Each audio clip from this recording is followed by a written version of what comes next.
henti-henti kita panjatkan syukur kepada Allah Subhanahu wa taala.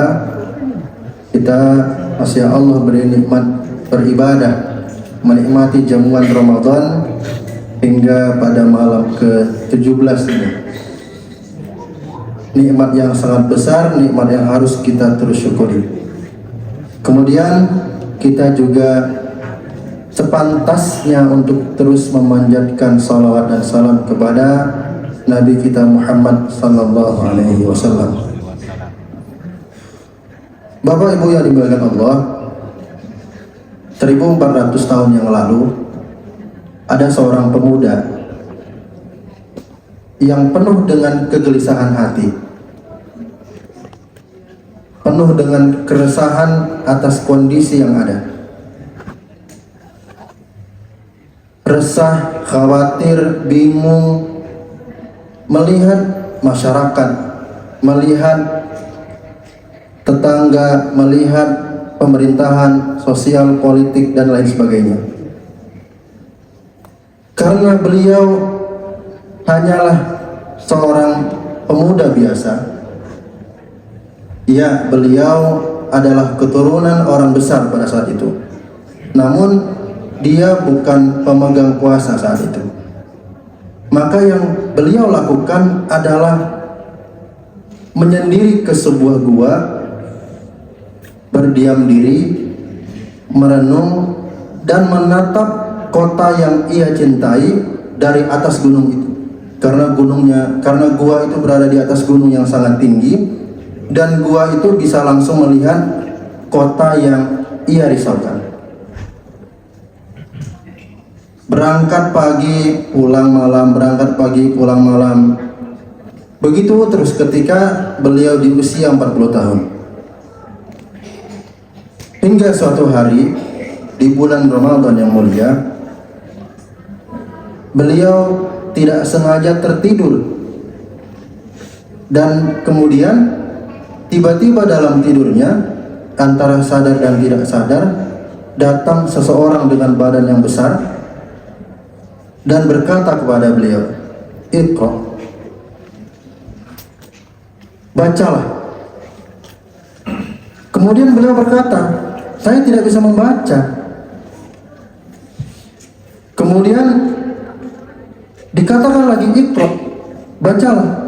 Sama begitu, hingga akhirnya beliau dipeluk dengan pelukan yang sangat erat sampai nafasnya menjadi susah. Hingga akhirnya diajarkanlah surah Al-Alaq itu. Iqra bismi rabbikal ladzi khalaq, khalaqal insana min 'alaq, iqra wa rabbukal akram, dan seterusnya. Ibu bapak semua, orang tersebut adalah Nabi kita mulia, Nabi Muhammad sallallahu alaihi wasallam. Beliau menyendiri di Gua Hira untuk merasakan bagaimana kondisi yang sudah parah ini. Dan akhirnya Allah beri jalan keluar. Pada saat wahyu pertama turun, wahyu tersebut turun tepat di bulan Ramadan. Maka hadirin sekalian, kita sudah tahu semua dalam surah Al-Baqarah 185 disebutkan, a'udzubillahi minasyaitonirrajim, syahrul ramadan alladzi unzila fihi al-Qur'an hudan lin-nasi wa bayyinatin minal huda wal furqan. Bulan Ramadan adalah bulan turunnya Al-Qur'an. Jadi Bapak Ibu sekalian, bulan di mana Al-Qur'an turun itu sudah tidak ada lagi perdebatan. Semua sepakat bahwa Al-Quran turun di bulan Ramadan. Semua sepakat, karena Al-Quran langsung sebutkan syahrul Ramadan. Bulan Ramadan adalah bulan turunnya Al-Quran. Namun mengenai kapan sebenarnya pastinya, tanggal berapanya Al-Quran itu turun, nah itulah yang masih menjadi ikhtilaf atau perbedaan pendapat. Hari ini kita di Indonesia umumnya 17 Ramadan itu diperingati sebagai nuzulul Quran, malam turunnya Al-Quran. Apakah benar demikian? Ya belum tentu juga. Ada yang berpendapat demikian, namun juga sebagian pendapat lain mengatakan bahwa Al-Quran turun di 10 malam terakhir di bulan Ramadan. Ada yang mengatakan 24, ada yang mengatakan 28. Tanggal berapapun itu, Allah Subhanahu wa taala firmankan dalam surah Al-Qadar, a'udzubillahi minasyaitonirrajim, inna anzalnahu fi lailatul qadar.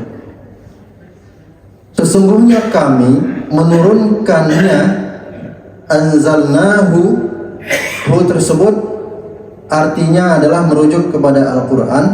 Kami menurunkan Al-Quran pada malam Lailatul Qadar.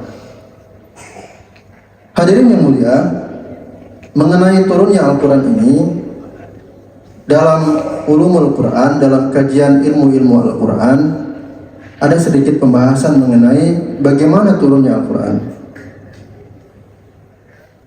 Turunnya Al-Quran ini setidaknya ada 3 fase. Jadi tidak langsung Al-Quran itu dibawa Jibril alaihissalam langsung kepada Rasulullah sallallahu alaihi wasallam. Fase yang pertama adalah Al-Quran itu berada di Lauhul Mahfuz. Sebagaimana disebutkan dalam surah Al-Buruj, a'udzubillahi minasyaitonirrajim, bal huwa Qur'anun Majid fi Lauhil Mahfuz. Fase pertama turunnya Al-Quran adalah Al-Quran itu diturunkan, disimpan terlebih dahulu di Lauhul Mahfuz. Kemudian setelah dari Lauhul Mahfuz, barulah Al-Quran itu dibawa ke Baitul Izzah. Ada yang menyebutnya dengan istilah langit dunia yang di luar jangkauan manusia. Ini sebagaimana hadis yang diriwayatkan oleh Al-Hakim, dikatakan bahwa Al-Quran dipisahkan dari Al-Dzikr atau Lauhul Mahfuz, lalu diletakkan di Baitul Izzah atau langit dunia. Kemudian tahapan ketiga, setelah itu barulah Al-Quran diturunkan berangsur-angsur oleh malaikat Jibril dari Baitul Izzah kepada Nabi Muhammad sallallahu alaihi wasallam. Tidak ada keterangan yang jelas, yang qat'i, kapan sebenarnya Al-Quran tersebut turun, mengenai tanggalnya. Bapak Ibu, mengapa demikian? Karena sebenarnya angka-angka, tanggal-tanggal, hal-hal yang demikian sebenarnya tidak begitu bermakna bagi umat Islam. Kalau kita bedah Al-Quran, Al-Quran itu isinya hampir semuanya tentang kisah-kisah. Diceritakan kisah Nabi Musa alaihissalam, diceritakan kisah Nabi Harun alaihissalam, Nabi Isa dan ibunya, Nabi Idris, Nabi Yusuf, Yakub dan seterusnya. Kalau kita lihat dari nabi-nabi tersebut dalam menjalankan dakwahnya, coba kita lihat apa angka yang menunjukkan tentang kisah-kisah tersebut. Nyaris tidak ada. Hanya disebutkan tentang Nabi Nuh saja, bahwa Nabi Nuh itu berdakwah 1000 tahun kurang 50 tahun. Sisanya tidak disebutkan Nabi ini berdakwah kapan, tahun berapa lama, tidak. Karena apa? Sebenarnya yang diharapkan bagi kita semua adalah bukan angka-angka itu. Yang diharapkan bagi kita adalah kita mengambil ibrah dari kisah-kisah, dari ayat-ayat, dari peristiwa-peristiwa yang terjadi. Ketika kita ambil ibrah, maka selanjutnya adalah kita bertambah keimanan kepada Allah Subhanahu wa taala. Hadirin Bapak Ibu yang dimuliakan Allah Subhanahu wa taala.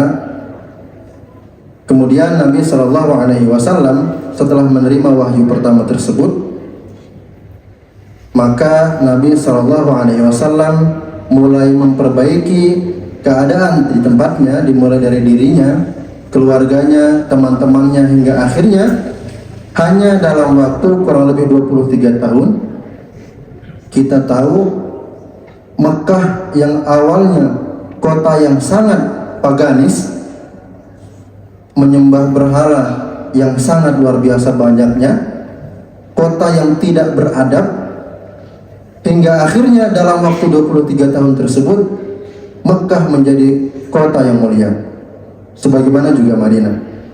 Hadirin yang Allah Subhanahu wa taala, dari beberapa hal yang tadi sudah disampaikan dalam momentum 17 Ramadan atau malam nuzul Al-Quran ini, setidaknya kita sama-sama kembali menyadarkan diri kita bahwa yang pertama, Nabi SAW menyontohkan bahwa atas kondisi sosial masyarakat yang memprihatinkan, maka Nabi memulai dari dirinya sendiri. Pak, rasanya kondisi kita hari ini cukup memprihatinkan juga. Ya, banyak sekali masalah. Pertamax dioplos, minyak goreng kurang, apalagi korupsi di berbagai tempat, mulai dari emas palsu, rupa-rupa itu dimulai dari diri kita. Perbaikan itu dimulai dari keluarga kita. Maka hadirin, kalaulah kondisi kita hari ini seperti ini, negara kita hari ini seperti ini, maka yang pertama yang bisa kita lakukan adalah memperbaiki diri kita. Kegelisahan Nabi SAW ditindaklanjuti dengan memperbaiki dirinya, kemudian memperbaiki keluarganya, didakwahi, diajak kepada Islam, diajak kepada kebaikan, diajak kembali kepada nilai-nilai Islam, diajak kembali kepada apa yang Allah turunkan dalam Al-Quran. Kemudian yang kedua, hadirin yang dimuliakan Allah Subhanahu wa taala, sebagaimana bulan Ramadan syahrul Quran, disebutkan dalam surah Al-Baqarah 185 tadi, syahrul Ramadan alladzi unzila fihi al-Quran hudan linnas wa bayyinatin minal huda wal furqan. Al-Quran yang hari ini bulannya, Pak, sekarang Ramadan bulannya Al-Quran.